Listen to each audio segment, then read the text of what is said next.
أعوذ بالله من الشيطان الرجيم بسم الله الرحمن الرحيم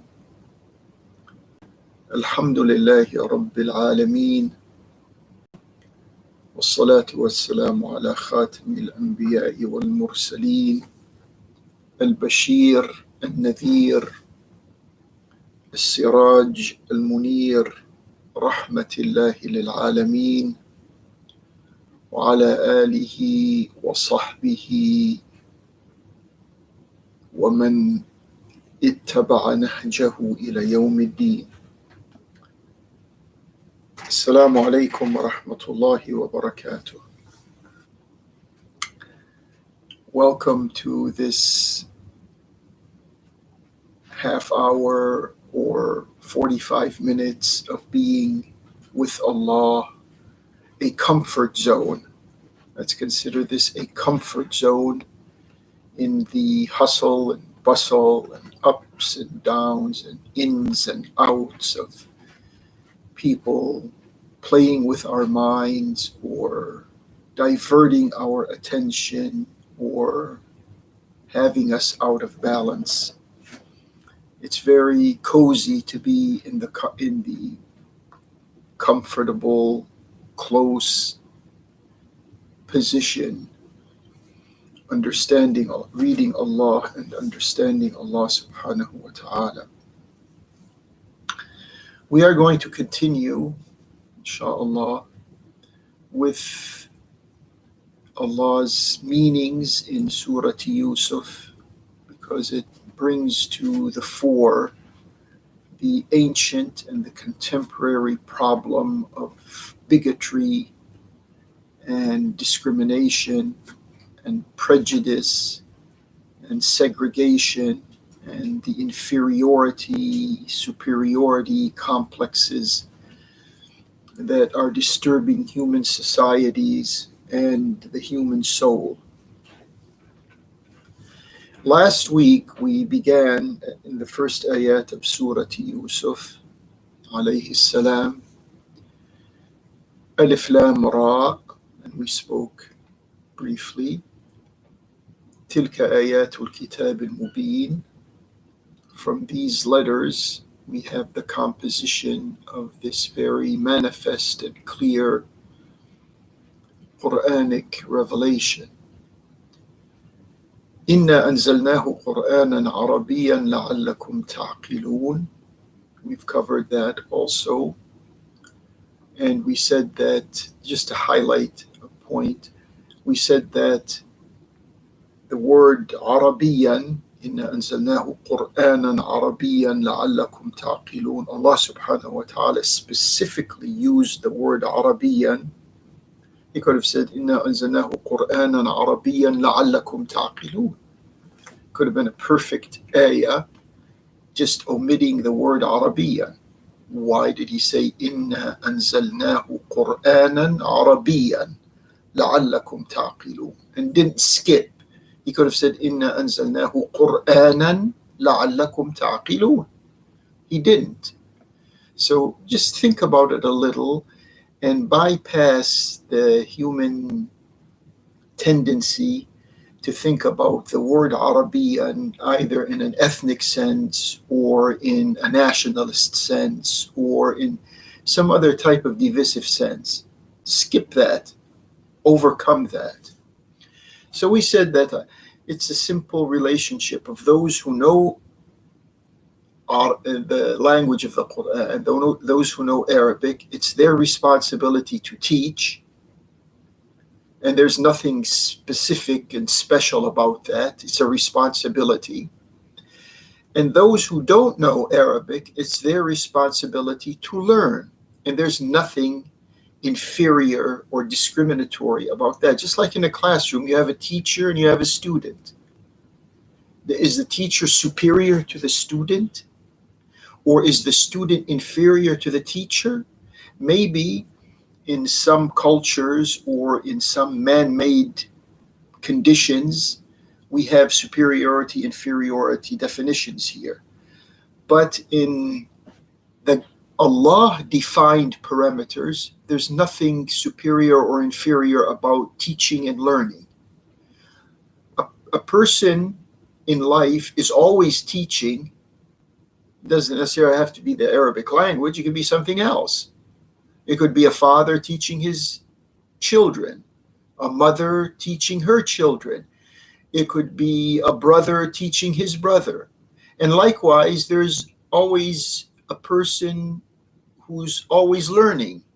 A teacher doesn't mean he knows everything. He himself is learning. So these positions they go together. And in acquiring knowledge and in imparting knowledge, this issue of someone is better than the other doesn't figure in. So if we can purge our psychologies of this type of difficulty, we just say, it's just someone who's the superior person is the one who is humble. His superiority is in his or her humbleness, humility, meekness. Anyways, إنا أنزلناه قرآنا عربيا لعلكم تعقلون. نحن نقص عليك أحسن القصص بما أوحينا إليك هذا القرآن. So we said that this story, I use the word story here because it's the word most often used. The way it is presented, the story of Yusuf, the way it is presented in this Quran is the best way possible for it to be presented. نحن نقص عليك أحسن القصص. It is, if you want to, because it's mentioned, Surat Yusuf is mentioned, not Surat Yusuf, but the events that concern Yusuf the Prophet are mentioned in Jewish sources. You can refer to that, read that, and then compare that to how Allah subhanahu wa ta'ala presents these meticulous and fine points that are going to be developed throughout the course of Surat Yusuf here in the Quran. Compare the two, and then you will appreciate the value and the quality of presenting them here in this surah, in this Quran, as contrasted or compared to what is presented in Judaic sources. نحن نقص عليك أحسن القصص. Another way of understanding أحسن القصص is the many lessons and the many details that are presented here in the best, most finely, because in the course of this surah, we are going to be tuned in on the dynamics of family psychology, the way brothers are treating a brother, the way the brothers are reacting or interacting with their father, the way the father is responding and answering and guiding his own children. And then we go from there to the feelings of Yusuf as we trail in this surah, when he was in the desperate position while he was in the well, when his brothers put him in a well. And then as he goes to Egypt, and the psychology of temptation, let's say, if we wanted to bring that time thousands of years ago into today's world, it would be like saying the prime minister's wife. The prime minister's wife was seducing Yusuf alayhi salam as he was in the prime of his life, when you have the hormonal rage, the testosterone in the male, and also the progesterone, or the female and male hormones as they are in their prime. And he is subjected to that moment and the delicate psychology that is there. And then it goes on to Allah subhanahu wa ta'ala puts light on Yusuf when he was in detention, when he was in prison, when he was imprisoned, and his encounter with the other prisoners with him. All of these, and then at the end when he meets up once again with his family, his own brothers who wanted to get rid of him, now needed him, not knowing who he is. All of these details and much more in the surah are dealing with these delicate human feelings and internal thoughts that are presented to us in this surah. So Ahsan al-Qasas here, this is being presented to us in the best possible way. No one, no historian, no writer, no one can do it better than it is done here. نحن نقص عليك أحسن القصص بما أوحينا إليك هذا القرآن وإن كنت من قبله لمن الغافلين. Allah subhanahu wa ta'ala says, even though you, O Muhammad, to whom this Quran is being revealed, were before its revelation, من قبله لمن الغافلين. You were oblivious of all of this. You didn't have any knowledge of this. And let us rethink ourselves about our beloved and dear Prophet. May Allah's peace and blessings be upon him and his. Before this Quran was revealed to him, he was not a philosopher. He was not a poet. He was not a man of letters. He was not a person who is known for any types of these worldly qualities. He wasn't very educated. But yet, even though he was none of that, Allah chose him to be his final prophet. Why did he choose him? He wasn't a scientist. He wasn't a wise man. A wise meaning in the sense that, he had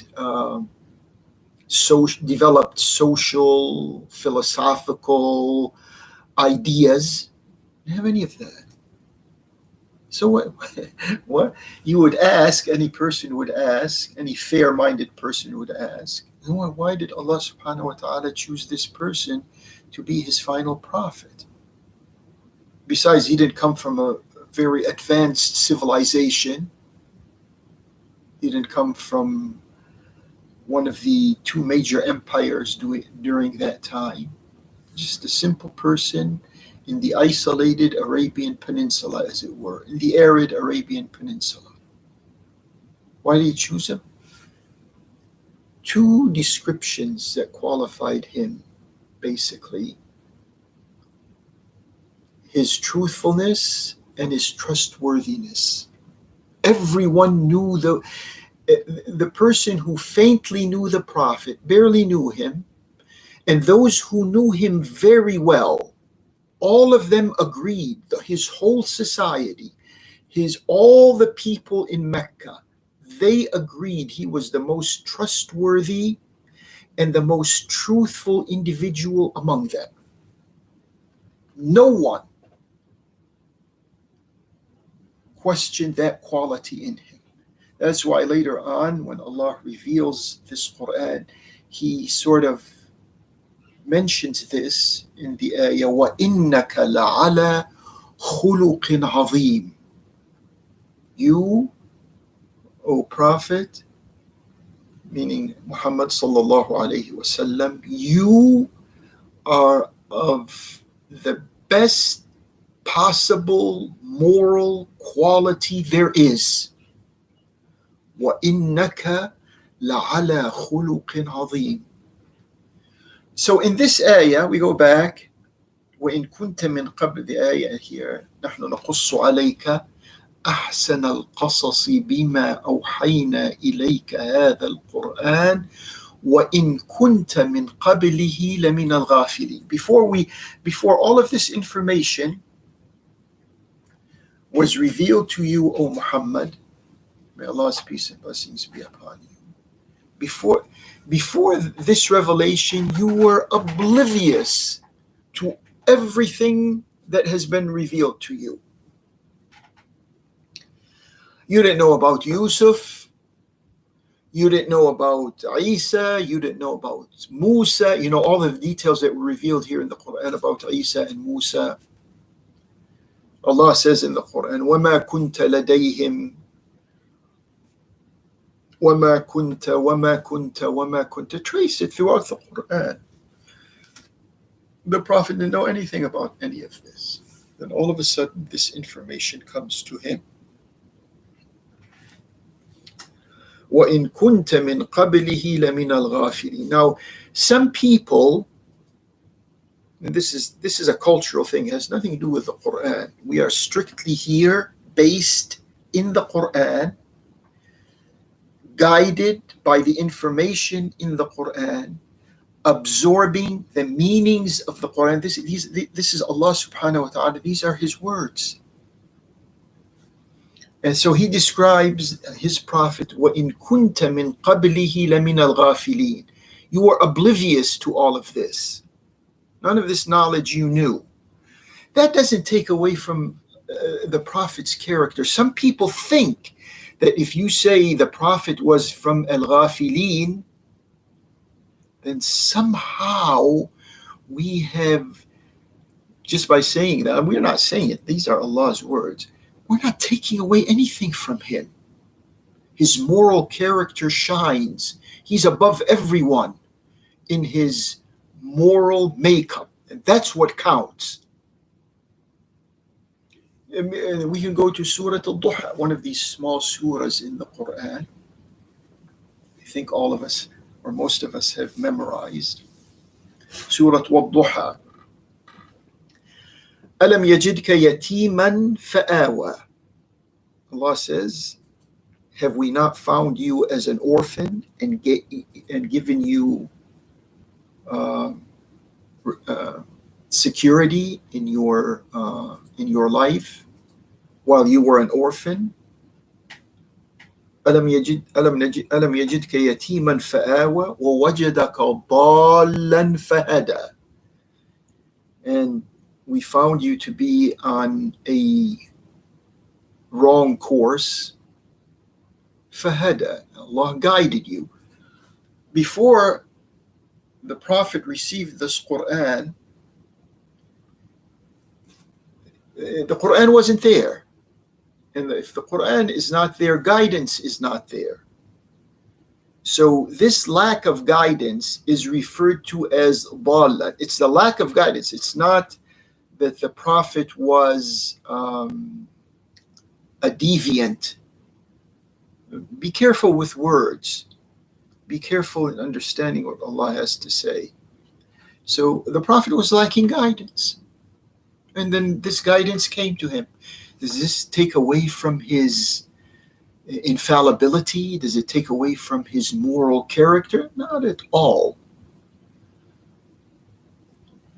أَلَمْ يَجِدْكَ يَتِيمًا فَآوَى وَوَجَدَكَ ضَالًّا فَهَدَى وَوَجَدَكَ عَائِلًا فَأَغْنَى. We found Allah saying the Prophet was found in need, meaning he was poor. فَأَغْنَى. So Allah gave him the means to get rid of these conditions that he spoke about. So this doesn't take away. وَإِن كُنْتَ مِنْ قَبْلِهِ لَمِنَ الْغَافِلِينَ. It's something to think about, but it's not something to exaggerate.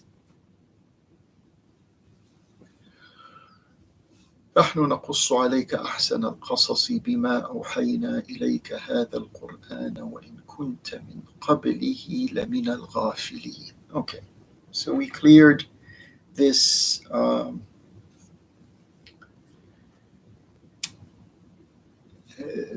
introduction, as it were, to Surat Yusuf. Now we are going to begin the real events.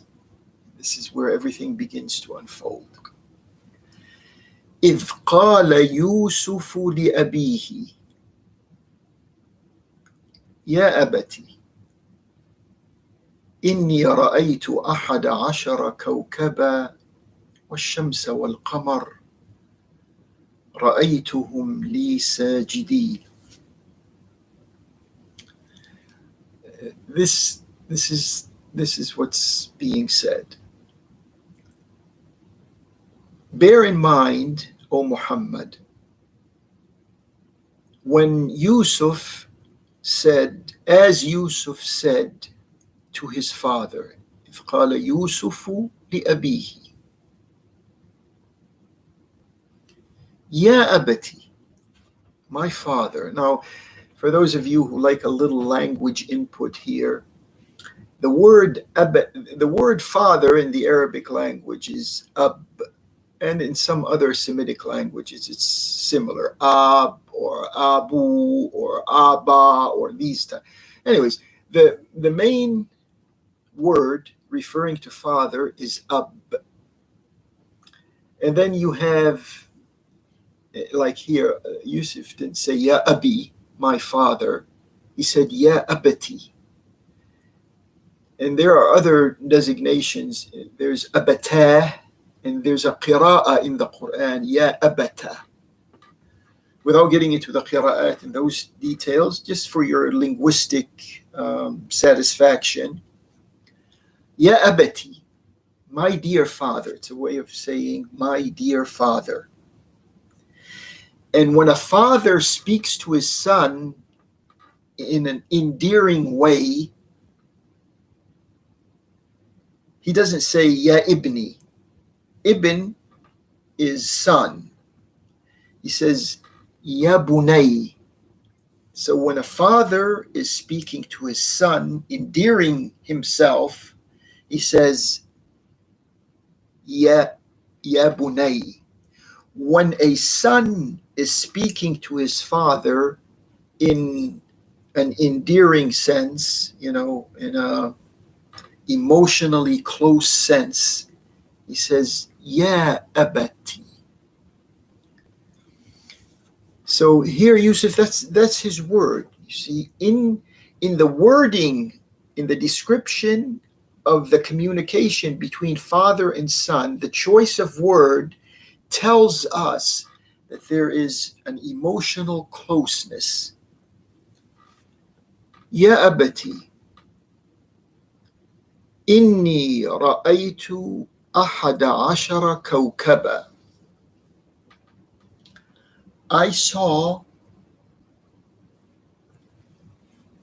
11 stars, 11 planets, 11 celestial orbiting figures.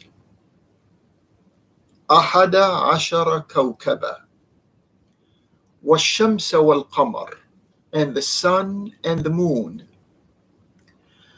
I saw them in prostration to me. I saw them paying respect to me.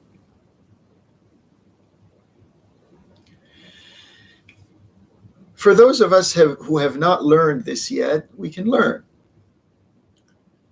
The first thing we want to learn here is Prophet Yusuf, when he's expressing his dream, inni ra'aytu. By the way, also for those of you who are a little curious and want to learn a little more about the language of the Quran, there's two visualizations, two ru'ya, two ways of seeing things. The first one is when you see something with your eyes. Just like I'm looking right now at a camera, I'm looking with my eyes. And that's ra'a. Ra'a, yara. And then the verb from this type of visualization is ru'yah. Ru'yatun. There's a ta marbuta at the end. Ra'aytu ru'yatan. I saw with my own eyes a visual, a pictorial. That's with my own eyes. There's another ra'a, inni ra'aytu, and that is when you see but not with your eyes. And this takes place when most of the times, in the overwhelming majority of the times, when someone has a dream or a nightmare, his eyes are closed. He's not seeing with his eyes, but he's seeing things. So this is called, same thing, the verb is the same, ra'a, but this one's called ru'ya. At the end, there's a la, what some people call an alif. That ra, hamza, waw, ya, alif, la, ru'ya, not ru'yatan. Remember the other one, when you see with your own eyes, it's a ta marbuta at the end. This one is when you see when you are not awake. Seeing when you're awake, you see with your eyes. Seeing when you're not awake, when you're sleeping, you don't see with your eyes. That is called ru'ya. This is what Yusuf is saying to his father. You're not saying I saw with my own eyes 11 planets or 11 celestial bodies, 11 stars, and the sun. Everyone sees, we see the star and the moon, and we see many stars out there. I mean, we see the sun and the moon and many stars out there. It's nothing odd or unusual about that. But in this case, there's something odd and something unusual. Inni ra'aytu ahada ashara kawkaba والشمس والقمر رأيتهم لي ساجدين. The first observation, if we're thinking about the meanings that Allah subhanahu wa ta'ala is communicating to us, this is a communication process. The Quran is not on hold. The Quran is not out of reach. It's available, it is accessible, it is understandable, it is meaningful. So if that's the case, إني رأيت أحد عشر كوكبا والشمس والقمر رأيتهم لي ساجدين. I know I'm going to get a little into the language, but I have to do this to explain. In Arabic, there's mudhakkar and mu'annath. The language has in it mudhakkar and mu'annath. It has the masculine and it has the feminine.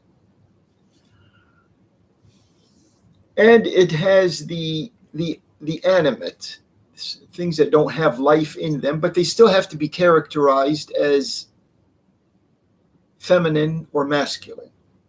Everything has to be characterized as feminine or masculine, even though it may be lifeless. Physical things. هذه طاولة. This is a table.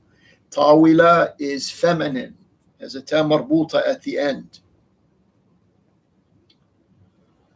In this ayah, Yusuf says to his father, إني رأيت أحد عشر كوكبا والشمس والقمر رأيتهم لي ساجدين. Things in Arabic, the plural things, when you're referring to many things, the pronoun that tells you that is ha. The ha and the la at the end, two letters, ha, and then what some people call alif, but it's a la, ha. So if Yusuf was strictly speaking about those objects out there in the sky that he saw during his dream, you see with his eyes, he saw during his dream, during when he was sleeping, the wording of the ayah would have been like this: Ya abati, inni ra'aytu ahada ashara kawkaba wash-shamsa wal-qamar. Up to here, it's fine. رأيتها لي ساجدة.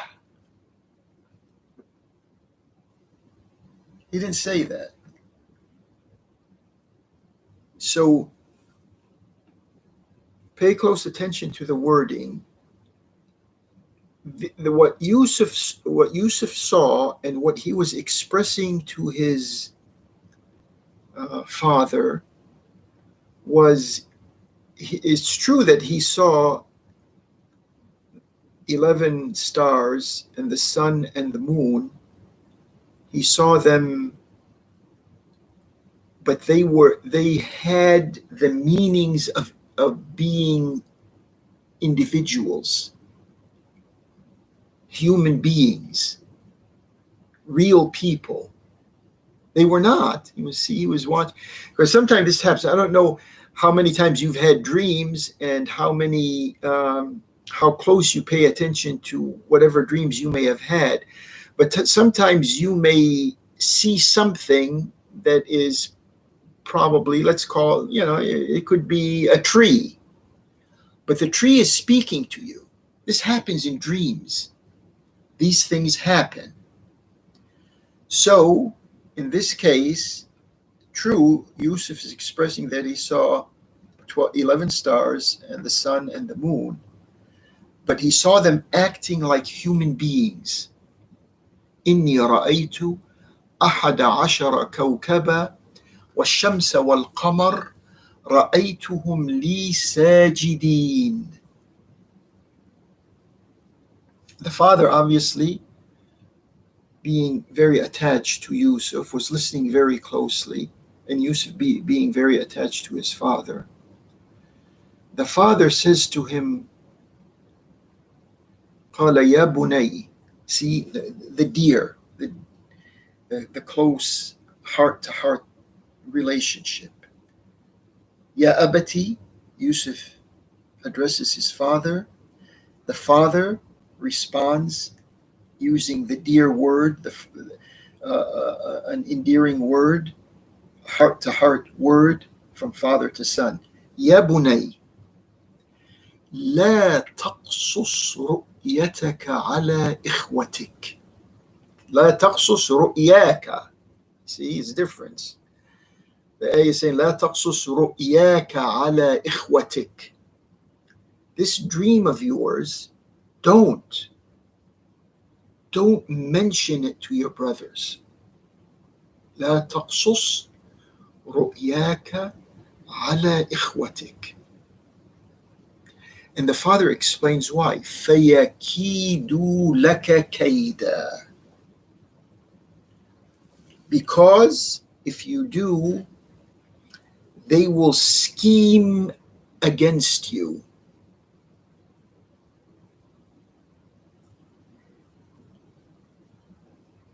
إِنَّ الشَّيْطَانَ لِلْإِنسَانِ عَدُوٌّ مُبِينٌ. Surely a shaitan, Satan, is an avowed, obvious enemy of social beings. of man. Forget about the gender issue here. The humankind. Shaitan is an enemy. So we have to stop here for a moment and ask, number one, the father knows his children very well. And his children are a prophet's children. They're not just any children. Not only children of one prophet, they are grandchildren of another prophet and great-grandchildren of another prophet. And they are, not knowing it, they are brothers of a prophet. In some books of tafsir, they are called al-asbat. Al-asbat could be these brothers, or it could be their descendants also, or it could be also the descendants of Yusuf. We don't want to get into this area, but whatever the case is, caution is presented in these words by father to son. يا بني لا تقصص رؤياك على إخوتك فيكيدوا لك كيدا إن الشيطان للإنسان عدو مبين. The father, knowing his own children, realized that if Yusuf was to express this dream or vision to his own brothers, that they will have a scheme resulting from that. This is another area in which, probably I have to explain it because I understand it, but many people, they just don't understand it. And these are Quranic words. Here in this ayah, فَيَكِيدُ لَكَ كَيْدًا. The verb yakidu is followed by a preposition, which is lam, and then a pronoun, which is kaf. فَيَكِيدُ لَكَ كَيْدًا. The same verb, yakidu, kada is the past tense, yakidu is the present tense. We're going to encounter it when we reach there. كَذَلِكَ كِدْنَا لِيُوسُف. So that verb kada, yakidu, past tense, present tense, kada, yakidu. If it's directly followed by a noun, means one thing. If the verb itself is not directly followed by a noun, but has a preposition following it, yakidu laka. If it has a preposition following it, like it is here in this ayah, yakid, لا تقصص رؤياك على إخوتك فيكيدوا لك كيدا. They will scheme against you. The preposition gives the meaning scheme against you. When there's no preposition, كذلك كدنا ليوسف, it means scheme for you. The scheming is going on. The scheme by some is intended against Yusuf, which is his brothers, and the result of that is the scheme, the larger scheme of Allah, which is for Yusuf.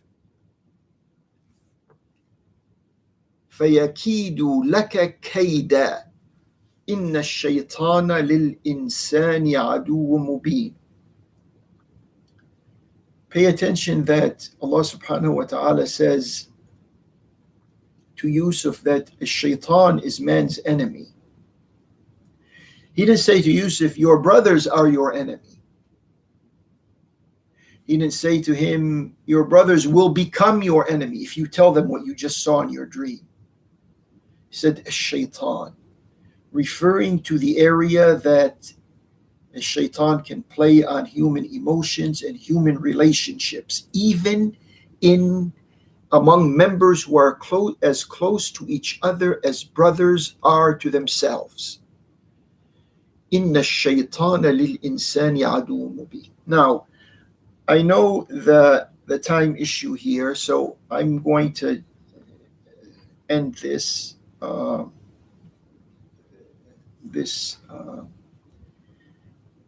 being with Allah subhanahu wa ta'ala. We're always with Allah, inshallah. But here in this surah together, I will end it by saying the whole surah and all the details in it begin and are centered on, and they rotate around this dream of Yusuf.